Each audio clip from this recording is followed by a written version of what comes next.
અમદાવાદ શહેર જે નદીના કિનારે વસેલું છે તે સાબરમતી નદી ભારતની સૌથી વધુ પ્રદૂષિત નદીઓમાંની એક છે। તેના માટે અમદાવાદ મ્યુનિસિપલ કોર્પોરેશન ગુજરાત હાઈકોર્ટને પણ ગેરમાર્ગે દોરવામાં આવે છે। બહેરામપુરા વોર્ડમાં 3 મહિના પહેલા 30 MLD CPT પ્લાન્ટ બનાવવામાં આવેલા હતા, જેમાં અમદાવાદ મ્યુનિસિપલ કોર્પોરેશન દ્વારા દાવો કરવામાં આવ્યો હતો કે હવેથી કેમિકલયુક્ત પાણી ટ્રીટ કર્યા વગર સાબરમતી નદીમાં છોડવામાં નહીં આવે, પણ આજે પણ સાબરમતી નદીમાં કેમિકલયુક્ત પાણી ટ્રીટ કર્યા વગર છોડવામાં આવે છે।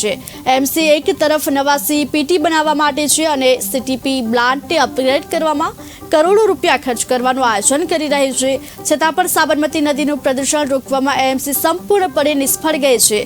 અમારા વિડીયોમાં સાફ દેખાઈ રહ્યું છે કે આજે પણ કેમિકલયુક્ત પાણી નદીમાં છોડવામાં આવે છે।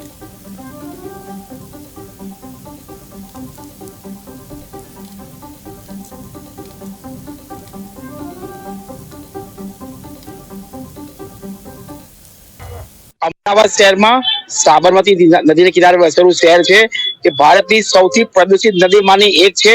અમદાવાદ મ્યુનિસિપલ કોર્પોરેશનના નદી કિનારે આવેલા કેટલાક કેમિકલ પ્લાન્ટોનું પાણી એ ગંદુ પાણી સામે નદીમાં છોડવામાં આવે છે। લાખો કરોડ રૂપિયાના ખર્ચે રિવરફ્રન્ટ બનાવવામાં આવ્યો છે, ત્યારે ગંદુ પાણીથી નાગરિકોને ચામડી અને બીજા અન્ય પ્રકારના રોગો થાય છે। આ પાણી પીવાનો ઉપયોગને લીધે એને ઘણું નુકસાન થઈ રહ્યું છે।